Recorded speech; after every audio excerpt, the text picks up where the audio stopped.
normally DC doesn't really pick his opponents. Normally, whoever they're going to have him fight, he'll either get excited or not excited based on who he's fighting. For instance, when he had Frank Mir, he was so excited. He was so excited, like a little kid. I got Frank Mir. I got Frank Mir. He was excited for the challenge because Frank Mir is a great competitor, and he wanted that fight. There's a little difference here with the Roy Nelson situation. And what happened there is that Roy went on and said that DC turned down the fight.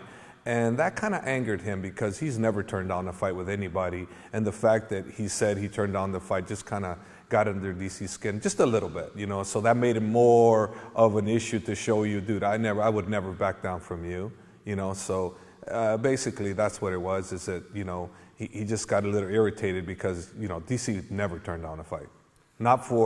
Not because he didn't want to fight the person. If it was a reason, it's a medical reason. Something's up with why the fight's not happening, not because he wouldn't fight that person.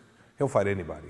Well, Roy did get exposed somewhat, but then again, his cardio, he took that fight on a very short notice, so we really can't look at that Roy Nelson.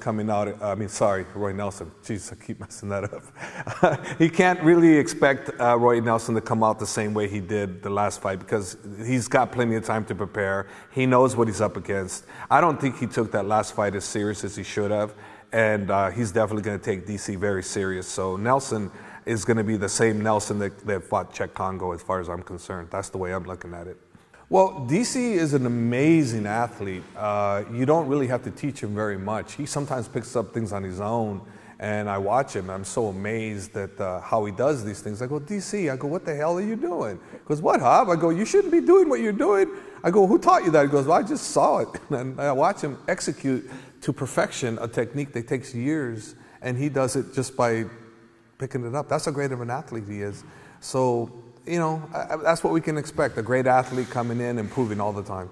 Well, I think DC coming to 205 is a great for the 205-pound division, and I 100% feel he should get a title shot. It's happened before. He's a champion. He's a Strikeforce Grand Prix champion, for God's sake. People can't underestimate what that title meant to win that title and how hard it was to win it, and people seem to forget that he's a champion, So we're not talking about a guy that's a contender. We're talking about a champion that's coming down, to fight another champion. So it's happened before, and I don't see no reason why DC couldn't do it again and be in line to fight in his first fight.